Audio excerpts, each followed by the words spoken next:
जून जुलाई अगस्त सितंबर के जो टेस्ट है इनका सिर्फ एक पर्पस है, टेस्ट लिखने की आदत पड़े, एक जगह पे 3 घंटे 20 मिनट बैठने की आदत पड़े, एक सेंटर पे जाके देने की आदत पड़े, लिखने की आदत पड़े, ओएमआर भरने की आदत पड़े। बहुत सारी आदतें हैं, बहुत सारा खेल आदतों का है। हमें बेमतलब में डर लगता है, हमें लगता है जब पूरा रेडी हो जाऊंगा, जब मैं कॉन्फिडेंट हूं कि 720 में से 720 आएंगे तभी टेस्ट लिखूंगा। नहीं मेरे भाई, 720 में से 720 तो उस वाले टेस्ट में चाहिए जो अगले साल 4 मई को होगा। अभी हमें उसके लिए रेडी होना है, सारी गलतियां अभी कर लेनी है, समझ लेना किन चीजों को फिक्स करना है, and then we will keep moving forward. Good evening students, आपके नेक्स्ट 2 टेस्ट आ रहे हैं। 7 जुलाई को प्रेपरेटरी टेस्ट होगा, 14 जुलाई को क्लासरूम में टेस्ट होगा। जैसा मैंने आपको बताया था, पर्पस इन वाले टेस्ट का जल्दी स्टार्ट करने का क्या था, आपको कॉन्फिडेंस देना है और इस चीज को याद रखना है कि नीट में सिलेक्शन एमसीक्यू प्रैक्टिस और टेस्टिंग से होता है।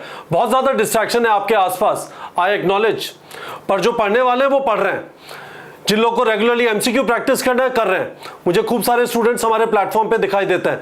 तो जो लोग इस समय पे डिस्ट्रैक्ट हो रहे हैं, मैं उनको बार बार रिमाइंड करना चाहता हूं, जो भी स्टूडेंट्स अगले साल एग्जाम लिखेंगे, इस बार जबरदस्त चेंजेस होंगे, things are going to get fixed. आपको उन वाले डिस्कशंस में पार्टिसिपेट करने की जरूरत नहीं है। इसी वजह से मैं ये रिमाइंडर वीडियो डाल रहा हूं।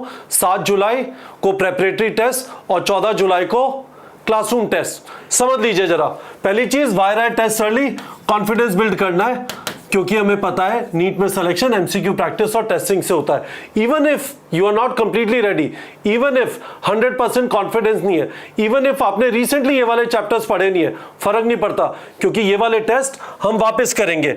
जैसे मैंने आपको पहले बताया था, प्रेपरेटरी टेस्ट, उसके बाद क्लासरूम टेस्ट। ये जो गोले वाले क्लासरूम टेस्ट है, पी लिखा हुआ है, इसके पहले का प्रेपरेटरी टेस्ट जो 1 हफ्ते पहले ऑनलाइन फॉर्मेट में सेम सिलेबस का मिलता है, जिससे आप घर पे थोड़ा रेडी हो जाए, घर पे थोड़ी पिटाई हो जाए, अकल आ जाए और आप रेडी होकर क्लासरूम टेस्ट देने आए। और जब आपका क्लासरूम टेस्ट अच्छा होगा, आपको कॉन्फिडेंस बिल्डअप होगा, क्योंकि आपको पता है नीट का एग्जाम भी एग्जैक्टली इसी तरह से क्लासरूम फॉर्मेट में पेन पेपर ओएमआर में होगा। ठीक है, चलो अब अगला टेस्ट जो है 7 जुलाई को प्रेपरेटरी टेस्ट, 14 जुलाई को क्लासरूम टेस्ट। यही वाले टेस्ट 13 अक्टूबर को इसी सिलेबस के, 10 नवंबर को इसी सिलेबस का इस तरह से होंगे। तो आपको टेंशन लेने की जरूरत नहीं है कि इन टेस्ट में मैं कहीं टेस्ट को वेस्ट तो नहीं कर रहा, नहीं, या वेस्ट नहीं कर रहे। जून जुलाई अगस्त सितंबर के जो टेस्ट है इनका सिर्फ एक पर्पस है, टेस्ट लिखने की आदत पड़े, एक जगह पे 3 घंटे 20 मिनट बैठने की आदत पड़े, एक सेंटर पे जाके देने की आदत पड़े, लिखने की आदत पड़े, ओएमआर भरने की आदत पड़े। बहुत सारी आदतें हैं, बहुत सारा खेल आदतों का है। हमें बेमतलब में डर लगता है, हमें लगता है जब पूरा रेडी हो जाऊंगा, जब मैं कॉन्फिडेंट हूं कि 720 में से 720 आएंगे तभी टेस्ट लिखूंगा। नहीं मेरे भाई, 720 में से 720 तो उस वाले टेस्ट में चाहिए जो अगले साल 4 मई को होगा। अभी हमें उसके लिए रेडी होना है, सारी गलतियां अभी कर लेनी है, समझ लेना किन चीजों को फिक्स करना है, and then we will keep moving forward. और उसके बाद 29 सितंबर से हमारी फ्रीक्वेंसी बढ़ जाएगी। अभी हर महीने एक टेस्ट है, 29 सितंबर से हर 15 दिन में। 29 सितंबर को 12th, 13 अक्टूबर को 11th, 27 अक्टूबर को 12th, 10 नवंबर को 11th, इस तरह से चलता रहेगा।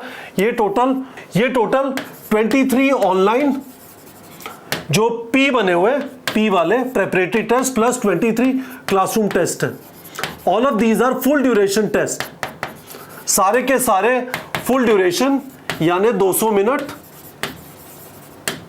मिनट है ना, 200 क्वेश्चन टेस्ट है। फुल ड्यूरेशन मैंने बोला, फुल सिलेबस ये वाले हैं जो एंड की तरफ होंगे, करेक्ट। पर ये सब टेस्ट उन स्टूडेंट्स के लिए बहुत अच्छे हैं जो टेस्ट से भागते नहीं है, उन स्टूडेंट्स के लिए बहुत बुरे जो अननेसेसरीली टेस्ट से भागते हैं। तो मैं आपसे रिकमेंड करना चाहता हूं, प्लीज गाइस टेस्ट से भागिए मत। ये वाला शेड्यूल नीट प्रेप के टेलीग्राम चैनल पे डाल दिया है वापस, इसका लिंक वीडियो के डिस्क्रिप्शन में देखो, है ना। ये सारा शेड्यूल है। ये वाला टेस्ट आपका हो चुका है। 9 जून को प्रेपरेटरी टेस्ट था, 16 जून को उसका क्लासरूम हुआ। अब 7 जुलाई को morphology of flowering plant, anatomy of flowering plant, breathing and exchange of gases, body fluids, excretory products. Morphology में हम नई फैमिलीज कवर करेंगे, because that is part of syllabus. हम मॉडिफिकेशंस भी रखेंगे, हालांकि नई एनसीईआरटी में मॉडिफिकेशन नहीं है, पर एनएमसी के सिलेबस में मॉडिफिकेशन है। एनाटॉमी में भी हम सब कुछ रखेंगे एक्सेप्ट सेकेंडरी ग्रोथ, है ना। बाकी सब चीजें स्टैंडर्ड है। केमिस्ट्री में थर्मोडायनेमिक्स, इक्विलिब्रियम, रिडॉक्स रिएक्शन, तो हम अपनी पूरी फिजिकल खत्म कर दे रहे हैं 11th की। फिजिक्स के अंदर rotational motion, gravitation, mechanical properties of solids, mechanical properties of fluids. Awesome.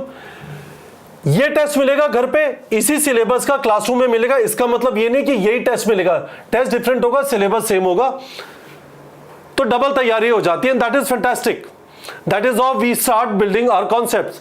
तो ये वाला जो पीडीएफ है जिसमें सारे टेस्ट दिए हुए हैं, टेस्ट का शेड्यूल और डेट्स और जो लॉजिक मैंने अभी आपको एक्सप्लेन किया था, जून जुलाई अगस्त सितंबर में एक एक टेस्ट क्लासरूम का, सितंबर अक्टूबर नवंबर हर महीने 2 टेस्ट और 15 जनवरी के बाद हर हफ्ते एक test all the way up to NEET exam.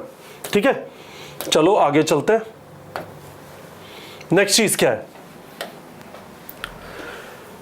In classroom test series के बेसिस पे मैं केजी 1000 ग्रुप, ये मेरा ग्रुप है, केजी का मतलब कपिल गुप्ता, जो मेरा नाम है, 1000 यानी मैं वहां पे 1000 स्टूडेंट्स के साथ रेगुलरली इंटरेक्ट करूंगा। टारगेट ये है कि 1000 के 1000 गवर्नमेंट मेडिकल कॉलेज में सेलेक्ट हो, है ना। अभी इसमें इस वाले टेस्ट के बाद 16 जून के टेस्ट के रिजल्ट के बाद 42 मेंबर्स हो गए। मैं धीमे धीमे ऐड करता रहूंगा। जो लोग कंसिस्टेंटली परफॉर्म नहीं कर रहे, मुझे उनका डेटा दिखाई दे रहा है टारगेट बैच के अंदर, उनको मैं, यदि उन्होंने एक भी टेस्ट मिस किया, बाहर कर दिया। यदि उन्होंने टारगेट बैच के अंदर क्वेश्चन प्रैक्टिस अच्छा नहीं चल रहा, करेक्ट परसेंटेज पे ध्यान नहीं दे रहे, उनको बाहर निकाल देंगे और नए नए लोगों को ऐड करते रहेंगे, है ना। पर टारगेट यह है कि 1000 के 1000 सेलेक्ट हो जो भी इस ग्रुप पे बैठे हो। बहुत सही।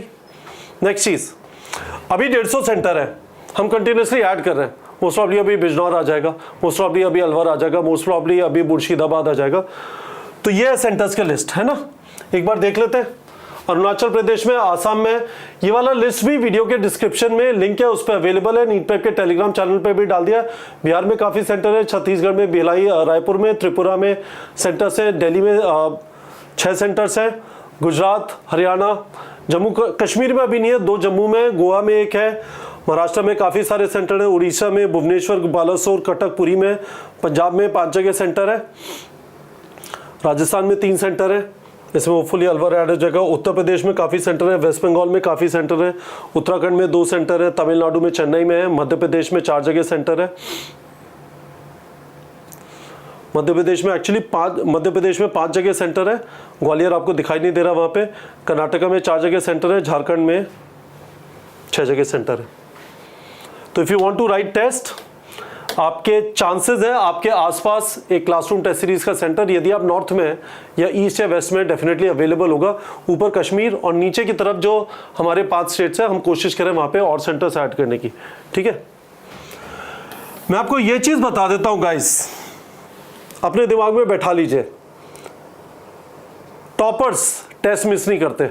शुभान सेन गुप्ता, जिसके इस बार पूरे नंबर है, नागपुर से, मैंने उससे पूछा टेस्ट मिस, कहता है सर टेस्ट क्यों मिस करूंगा।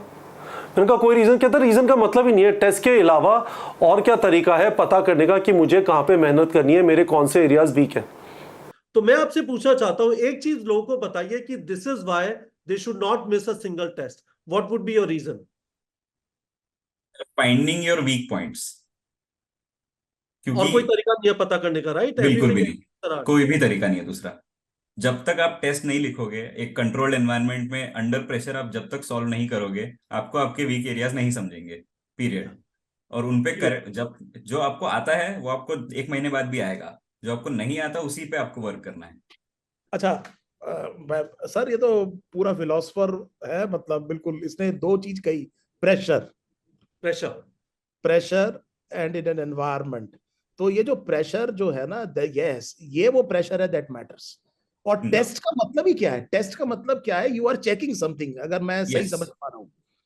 और अगर आप टेस्ट नहीं देंगे तो how are you doing your स्वॉट एनालिसिस फॉर एग्जांपल? करेक्ट।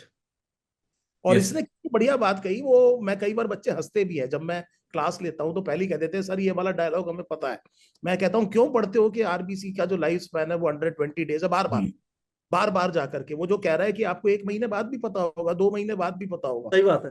आप मानेंगे नहीं, लोग टेस्टिंग में भी कई बार अपने कंफर्ट जोन में जाकर के टेस्ट देना शुरू कर देते हैं। वो क्वेश्चन जो कि पहले देखे हुए हैं, and then there is a feeling that all is well, everything is okay, and suddenly something happens in the exam और नंबर कम आ जाता है। सर ये गलती मैंने भी की है। नहीं, ये गलती मैंने भी की है एक पॉइंट पे। अच्छा, कैसे कैसे थोड़ा इलैबोरेट करो। मतलब सर, एक पॉइंट पे लग रहा था कि मुझे पूरा आ रहा है, तो मैं टेस्ट थोड़े कम किए देना, फिर उसके बाद एकदम से कुछ टेस्ट दिए तो एकदम ही नंबर कम हो गए थे। तो at that point I was confuse कि मैं गलती क्या कर रहा हूँ। तो फिर मैंने रियलाइज किया कि प्रीवियस टॉपिक्स को मैं रिवाइज बार बार करके कोई पॉइंट नहीं है। जो मैंने मिस्टेक्स बंद करी है इन द जो भी लास्ट 5-6 टेस्ट हुए हैं उसको लिख लेता हूँ, फिर अगले टेस्ट के पहले उन्हीं को पढ़ूंगा, फिर उससे मेरे धीरे धीरे नंबर बढ़ना चालू हुए। बहुत अच्छा। Sharma sir, I will tell you this thing. There is a practical problem as well. यदि आप अपने दिमाग में ये बना के बैठे हो कि I will be able to revise everything of 82 chapters, it is not humanly possible. The only thing that continuously happens is आप टेस्ट देते हो, वो टेस्ट आपको बताता है इन 82 चैप्टर्स में से आपको ये वाली चीज नहीं आती, and you continuously keep going from one test to the other and keep revising what you did not get right. That is the way you continuously focus your. आपके मिनिमम मार्क्स कितने आए हमारे टेस्ट के अंदर जो आप test लिखते थे? सर नीट प्रेप में 626. वापस समझ लीजिए, यदि आप टेस्ट नहीं लिखते, मुझे खूब सारे स्टूडेंट्स के कॉल आते हैं. कॉल ऐसे स्टार्ट होता है, सर पढ़ रहा हूं, आपने कहा था क्वेश्चन प्रैक्टिस करो, कॉन्फिडेंस आएगा. क्वेश्चन प्रैक्टिस करो पर कॉन्फिडेंस नहीं आता. तो मैं उनसे पूछता हूँ रेगुलरली टेस्ट लिख रहे हो? नहीं सर टेस्ट लिख रखते. जब तक आप टेस्ट नहीं लिखोगे आपको कंटिन्यूसली ये डर बैठा रहेगा कि मुझे कुछ भी आता है नहीं आता, एग्जाम के दिन क्या होगा, मुझे नहीं पता कि मुझे कितनी चीजें समझ में आ रही है. टेस्ट फिक्सेस दैट थिंग, क्योंकि आप टेस्ट लिखते हैं आपको एग्जैक्टली पता चलता है कि कौन सी चीज आती है कौन सी चीज नहीं आती. जो चीज नहीं आती है उस पर ज्यादा मेहनत करनी है. That is why guys you have to get into the habit of writing test. अभी के जो टेस्ट है they are for the purpose of building confidence and getting you into the habit of writing test. तो मुझे आपसे video के comment section में एक ही प्रॉमिस चाहिए, मैं बार बार मांगता रहूंगा अगले साल नीट एग्जाम तक हर हालत में आप टेस्ट लिखेंगे. आपने ये वाले चैप्टर्स, यदि आप 12th में, आपने 11th में पढ़े, आप ड्रॉपर है, अभी आपने रिसेंटली पढ़ के नीट का एग्जाम दिया था, 5 मई को ही हुआ था, भागने की जरूरत नहीं है. ये टेस्ट वापस होंगे, आपके टेस्ट वेस्ट नहीं हो रहे. मुझे आपसे वीडियो के कमेंट सेक्शन में प्रॉमिस चाहिए आप किसी भी हालत में ये वाले टेस्ट मिस नहीं करेंगे. ठीक है बच्चों?